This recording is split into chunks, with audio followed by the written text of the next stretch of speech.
요즘은 사는 곳이 곧 고향이 되는 시대죠.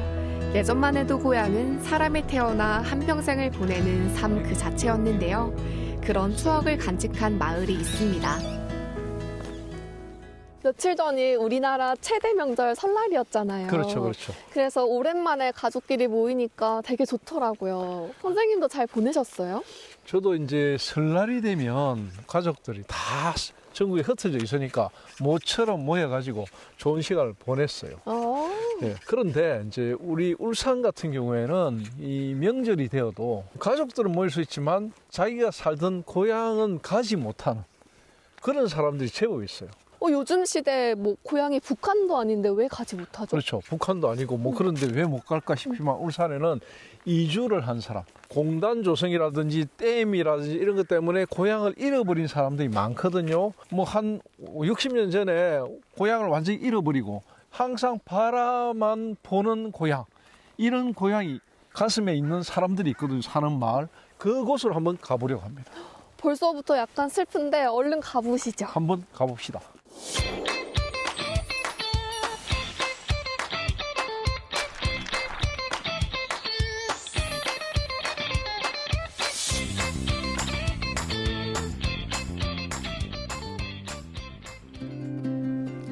과연 이곳에 사람이 살았을까 의심이 될 만큼 산자락 깊은 곳에 있는 마을인데요. 지금은 사람의 발길이 드물지만 오랜 세월 많은 이들이 자연과 함께 살아왔습니다. 여기는 하늘에서 똑 떨어진 마을 같아요. 저희가 이때까지 왔던 곳들 중에서 제일 오진 것 같은데요. 그렇죠. 울산에 이런 곳이 있는 줄 모르거든요, 사람들이. 한실마을 들어는 봤는데 실제로 와보신 분이 거의 없는 마을. 그러니까 오지 중에 오지죠. 지금으로부터 한 100년 전으로 돌아가 보면 이 마을이 한실이거든. 한실이라는 말 자체가 아주 큰 마을이라는 뜻이거든. 대고 큰 마을, 그런 마을이기 때문에 사람들이 꽤 많이 살았죠. 특히 방구대 안각화 천전이각석 이쪽에 있는 이 계곡을 따라서 물길이 너무너무 좋고 자연경관이 수려하다 보니까 사람들이 참 살기 좋았던 마을이다, 그런 이야기 있고, 사연댐, 그리고 옆에 경주, 태화강, 유니스트 다 있는데 딱 중간에 있거든요. 그러니까 지리적으로 굉장히 중요한 곳에 자리 잡고 있고, 또 이 물길이 태화강으로 흘러갖고 동해로 빠지거든요. 어찌 보면 이제 태화강의 원류다, 그렇게 바라볼 수 있는 곳. 그래서 이곳에서는 뭐 사실은 지금은 그 사람들이 20가구 정도밖에 안 살아요. 전체 살고 있는 사람도 작지만 옛날에는 이곳에 거의 학교도 있었고 사람들도 그때 당시에는 수백 명이 모여 살았던 아주 한적하고 살기 좋았던 마을입니다. 지금은 오지마을이 되어버렸지만 과거의 풍경은 많이 달랐는데요. 특히 고려시대에는 빼어난 자연에 반한 이들이 이 마을을 자주 찾았다고 합니다. 지금은 사람이 별로 없지만 옛날엔 여기가 큰 마을이었다고 했잖아요. 그러면 그때 당시의 모습은 좀 어땠어요? 1962년에 울산이 공업센터가 되고 난 이후에 여기가 이제 댐이 만들어졌거든요. 그 이전에는 한실마을이 중심이 돼가지고 대곡마을, 세연마을, 옹태마을, 서원마을 이런 마을들이 쭉 많았거든요. 그러면서 사람들이 많이 살았는데 특히 고려시대의 충신이었던 포원 정몽주, 이분이 고려 말에 알다시피 은양에 유배를 왔거든. 네. 은양에 유배를 오고 난 다음에 포원 정몽주 선생님의 고향이 바로 요 위에 영천이에요. 영천에 있는 사람들이 대거 울산으로 많이 왔고, 또 전국의 유학자들, 시인 묵객들이 은양에서 가장 가까운 곳에 있는 천연의 백년구곡, 시인 묵객들이 좋아하는 장소, 이곳을 많이 찾았던 거죠. 얼마나 사람들이 많이 다녔으면 방구대 안각하러 가는 길에 보면 벼룩길이라는 길 이름이 있는데 왜 벼룩길이냐? 문필구를 들고 다니잖아요. 그런 것을 들고 다니는 선비들이 많이 다닌다고 해서 벼룩길. 그래가지고 이 길을 따로 보수공사를 해줬어요. 1600년대 기록이 있거든. 그 길 가다 보면 왼쪽 편에 연로계숙이라는 명문을 새겨놓은 게 있어요. 이 길을 넓혔다, 포장을 다시 했다 하는 것을 누가 언제 했고 어떻게 했다는 걸 기록한 명문이 있거든요. 그 정도로 벼룩길에 사람들이 많이 다녔다, 이걸 알 수가 있죠. 그래서 오는 길에 보니까 옛 소원들이 그렇게 많은 거였구나. 그렇죠. 그 보니까 이제 집청전이 있고 바로 옆에 보면 방구서원도 있죠. 또 건너편에 보면 정몽주 포원의 유허비도 있고 그만큼 오래전부터 이곳에는 사람들이 많이 살았고 특히 시무객들이 흠모하는 장소였다. 그래서 백령구곡이라는 이름이 남아있다. 자연이 아름답고 사람 살기 좋았던 한실마을은 수십만 년의 시간이 켜켜이 쌓인 공간인데요. 이 일대는 한반도에서도 손꼽히는 역사와 문화가 있는 곳입니다. 이 마을에 숨겨진 다양한 이야기도 많겠어요. 많이 있죠. 아주 많이 있는데 특히 이곳은 선사시대 인류가 처음으로 한반도에 들어와서 살기 시작할 때부터 이야기거든요. 그러니까 굉장한 이야기죠.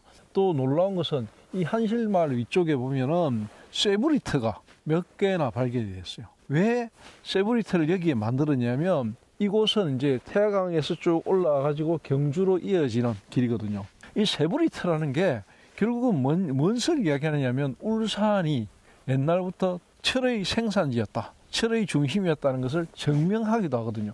그러니까 선사시대 철기 이런 것들이 이어져 가지고 오늘의 이제 한실마을까지 이어지고 있다는 놀라운 역사적 흔적들이 남아 있는 곳이 바로 이곳입니다. 와, 그러면 또 다른 이야기도 궁금해지는데 더 있나요? 지금 이제 사람들의 이야기를 제가 했잖아요. 네. 이 사람 이야기가 아니고 그보다 훨씬 전 몇십만 년 전의 이야기가 또 있어요. 사람 전이요? 중생대 이야기. 뭐예요? 방구대로 쭉 가다 보니까 공룡 발자국이 있잖아요. 천전리 각석에도 수무수한 공룡 발자국이 찍혀 있는 거 봤죠? 그런 것들이 지금 백령구곡을 따라서 계속 이어집니다. 이어지고 지금 한실마을 이 앞에 이 계곡에도 공룡 발자국들이 계속 발견이 됐거든요. 그런데 아쉽게도 1965년에 이 사연댐이 완전히 만들어지고 난 이후에는 사연댐 속에 있는 공룡 발자국이라든지 아니면 뭐 여러 가지 유적이라든지 이런 건 발굴 자체를 못했거든. 그래서 그 무수한 공룡 발자국들을 다 확인을 하지 못했지만 결국 거기에 엄청나게 많은 공룡 발자국들, 중생대 공룡들이 살았던 흔적들이 남아 있을 것이고 또 그것이 이어져서 태화강, 태화동, 유곡동까지 이어지는 모든 공룡들의 놀이터였다. 그리고 그 공룡의 놀이터 가운데 공룡들이 가장 좋아하던 곳이 바로 이 한실마을 근처 사연댐 주변이었다. 이렇게 이야기할 수 있습니다. 와, 그냥 오지로 생각했는데 여기가 옛날에는 지금 제가 밟고 있는 이 땅이 공룡이 살았다는 거잖아요. 공룡이 살았고 우와. 선사인들이 살았고 지금은 우리가 살고 있죠. 오. 다양한 이야기를 품은 한실마을이지만 울산이 공업도시로 성장하면서 마을의 운명은 완전히 바뀌었는데요. 주민들은 준비도 없이 고향을 떠나야만 했습니다. 한실마을이 역사가 깊은 데에 비해서 지금은 그 흔적이 많지 않은 것 같아요. 흔적이 많지 않은데 이야기가 참 많아요. 저 뒤에 보이는 저 있죠? 네. 호수 같은 거. 저게 뭔지 알아요? 알죠. 네. 사연댐. 울산 시민들의 식수원인데 사연댐 이름이 왜 사연댐일까? 사연이 많아서는 아니죠. 정답입니다. 사연이 너무너무 많아. 물론 이제 그건 정답은 아니고 본래 이제 사연댐은 사일마을과 고견마을을 합쳐서 사연 이렇게 했지만 말 그대로 사연이 너무너무 많은 댐. 오. 무슨 사연일까? 슬픈 사연? 그렇죠. 슬픈 사연. 우리가 처음 시작할 때 고향을 잃어버린 이야기 했잖아요. 네. 이곳 살던 사람들이 1962년에 울산의 공업센터가 되면서 공업 용수가 필요했거든. 그러니까 지금은 우리가 식수댐으로 알고 있지만 이 사연댐은 처음에는 공업댐이에요. 공업 용수댐을 제일 먼저 만들기에 최적지로 선택받은 곳이 이곳이에요. 댐을 만드니까 이곳 사람들 옛날에 그냥 보호 만드는 줄 알았대. 그냥 뭐 물길 막아가지고 물 좀 퍼간다 생각했는데 중장비가 들어와가지고 큰 댐을 만들기 시작하니까 깜짝 놀란 거지. 그러면서 여기에 살던 사람들이 모두 다 고향을 잃고 쫓겨났어요. 근데 여기에 지금 사람들이 좀 살고 있잖아요. 흔적이 남아있잖아요. 이 사람들은 어떻게 남았을까? 뭐 도망이라도 갔나요? 그게 아니고 한실마을은 전체 가구 중에서 한 10대 가구가 남게 됐거든. 그래서 그 마을 사람들은 물이 잠기는 곳에서 한 100m 좀 올라와가지고 이곳에다가 마을을 새로 지은 거죠. 그래가지고 지금 한실마을이 남아있는 겁니다. 거기다가 옛날부터 자기 고향 그 선조들의 산소나 이런 건 또 댐 건너편에 있거든. 그러니까 배를 타고 명절이면 성묘를 가야 되고 이런 사연이 참 많이 깔려 있겠죠. 그런 곳이 바로 이 마을입니다. 근데 이런 과정을 겪으면서 평생을 함께했던 고향을 떠난다는 그런 슬픔과 그리고 또 새로 이주한 곳에서 적응하는 것까지 좀 힘들었을 것 같아요. 그렇죠. 힘들죠. 지금 그때 이제 이곳 일대에 살았던 사람들 가운데 이주했던 사람들 상당히 많지만 그 위에 다시 들어온 사람들도 또 꽤 있어요. 그리고 이곳이 살기 좋다고 소문을 듣고 찾아왔던 외지인들, 특히 부산 사람들 여기 참 많이 와서 살고 있대요. 그래서 지금 새로운 기촌의 마을로 형성되고 있다, 이렇게 보시면 됩니다. 마을 대부분이 수몰되면서 한실마을을 기억하는 이들이 점점 사라져갈 즈음 이곳에서 특별한 행사가 열렸는데요. 무슨 일이 있었던 걸까요? 고향을 잃는다는 게 저는 잘 상상이 되지 않는데 아마 그 슬픔은 말로 표현하기 힘들겠죠? 고향을 잃어버린다는 것은 어머니를 잃어버린 거와 똑같아요.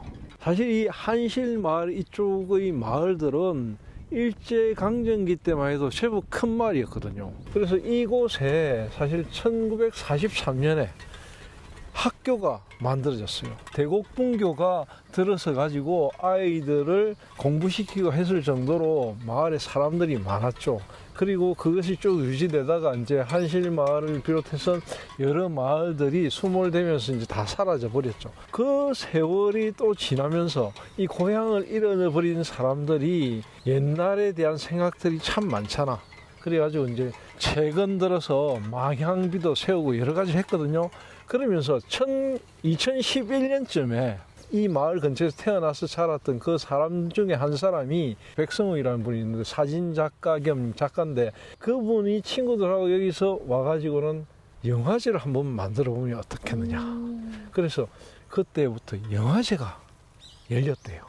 이런 데서 영화제라고 하니까 되게 그렇죠. 뭔가 매치가 안 되는데요. 며칠 안 되는데 이 자연 속에서 영화제를 한다. 오. 좋지 않겠어요? 네, 또 그렇게 생각하면 좋네요. 그렇죠. 그러니까 이 대곡분교가 사라진 자리, 그 제법 넓은 터에 영화제 스크린을 걸고 2011년도 가을에 보름달이 환하게 뜰 때 영화제를 시작했죠. 스크린에 아주 자연과 어울리는 영화를 띄워놓고 고개를 돌리면 자연에 또 새로운 스크린이 떠오르고 그런 아주 멋진 풍광이 연출되는 산골 영화제. 2011년부터 계속해서 지금 열리고 있거든요. 물론 지금은 장소를 이제 옮겨가지고 다른 곳에서 열리고 있지만 이 한실마을에 그런 아주 오래된 이야기가 남아있는 아주 유명한 마을입니다.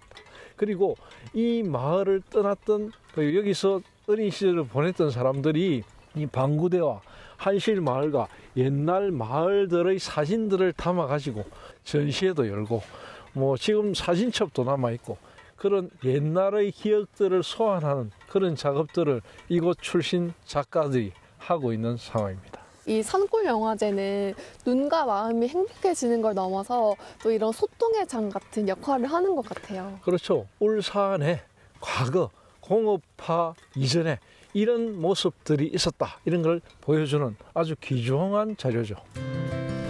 고향을 잃는다는 건 단순히 터를 넘어 삶의 기억과 뿌리를 잃는 건데요. 현재 한실마을은 사라진 고향의 이야기를 찾아가는 중입니다.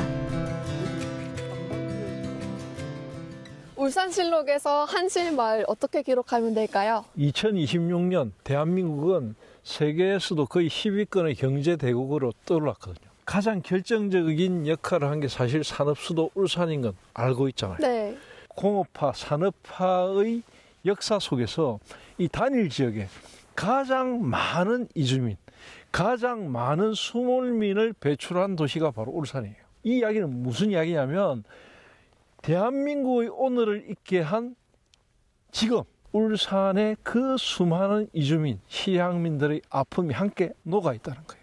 명절을 지나서 이 방송을 하는 가장 결정적인 이유도 사실은 그런 아픔의 역사를 우리가 잊지 말아야 한다, 이런 의미거든요.